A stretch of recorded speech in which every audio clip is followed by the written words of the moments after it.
Hey, everybody. My name is Ginny Wilder. I'm the rector at St. Anne's Episcopal Church in Winston-Salem, North Carolina. And this is this week's COVID-19 guidelines update. We've had the last couple of weeks off due to the Christmas holiday, and now we're back. And this morning, the diocese came together and the clergy and lay leaders talked about all things Omicron and the impact that this variant is having on our ability to gather. Before I launch into any of that information, let me just preface that by saying how fortunate we are to have two bishops who are really motivated to protect all the folks who worship in Episcopal churches in the diocese, as well as those who meet in our churches and those who use our spaces for their gatherings. We're very fortunate that our bishops listen to the science and that they pay attention to the data that impacts us and how we will move and live and have our being as a reflection of that care. So thank you to Bishop Sam and to Bishop Ann and to the team of experts that they meet with to help guide us in this time of pandemic.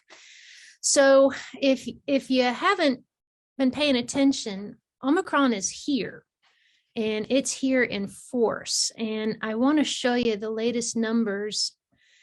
This is from the North Carolina Department of Human Health and Human Services. And this is the numbers from yesterday. Today's numbers have not been posted yet. But our current positive test case rate for the state of North Carolina is 27.4%. Now think about that. Out of 100 people, 27 of them have tested positive for COVID in the last, that's a rolling average for 14 days. And then we come down here to the state, the county by county number. And I have been looking at this data from like June of 2020 on, and I've never seen it look like this. And if we're looking for our county is Forsyth County. I don't know if this is going to let me zoom in there, but our positive case rate for the 14-day rolling average is 21.4%. And that's pretty high. So I want you to know that those are the numbers that are kind of guiding our response to the virus.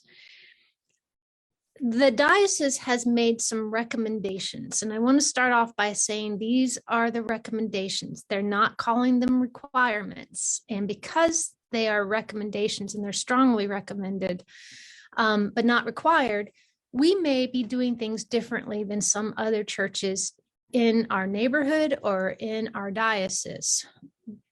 But I want to make the safest decision based on the space that we have. And it is because of the space and the positive test rate that we will continue to move everything to online only at this time. So our worship on Sunday mornings will happen at 11 o'clock on Facebook and YouTube. And we will have formation online only on Sunday mornings at 9:30. And that will be done via Zoom. And all the links for this information will be in our weekly announcements. All meetings that were to take place at St. Anne's for the foreseeable future will now be moved to a Zoom platform. And we have reached out to all of the groups that use St. Anne's as their space to meet and have asked them to suspend those meetings until our case rate drops down to a more manageable level. Because of the infection rate of Omicron and how it is just waylaying all of the stuff we understood about Delta and all the other variants before that, if you are coming to the church, and the reason why you're coming to church on Sunday morning would be because you are reading the lesson or you have been asked to sing in the service. Apart from that, There's no reason why you would come to church on Sunday morning into the building, but please come to church online via Facebook or YouTube. We will suspend singing, congregational singing right now in the worship space itself, but we will still provide the music in the service so that those worshiping from home can sing along to the hymns that are in the bulletin. Communion of one kind will still be available for those who are participating in the service in the building. And if you would like to pick up hosts so that you can also participate in communion at home, those hosts have remained and will continue to be available outside of the church office. There will be a gluten-free option and a gluten-full option, and those will be there and have been there for you to come by and pick up if you would like to worship and include Eucharist in that. Our Wednesday night Celtic Eucharist will be live streamed to our Facebook platform. And again, that's available for you to incorporate into your spiritual practice during the course of the week. There is no real understanding of when or how or why these recommendations will be broadened to allow for in-person worship again, but we will keep you posted as the numbers change. So vestry, we're going to meet online. Your committee groups need to meet online or via email. All groups that were meeting in the space here have been asked to withhold that meeting until future notice. And if you're coming to serve at St. Anne's because you're reading at the 11 o'clock service, we will not be singing during that service, but others at home, we will enjoy the music. How about that?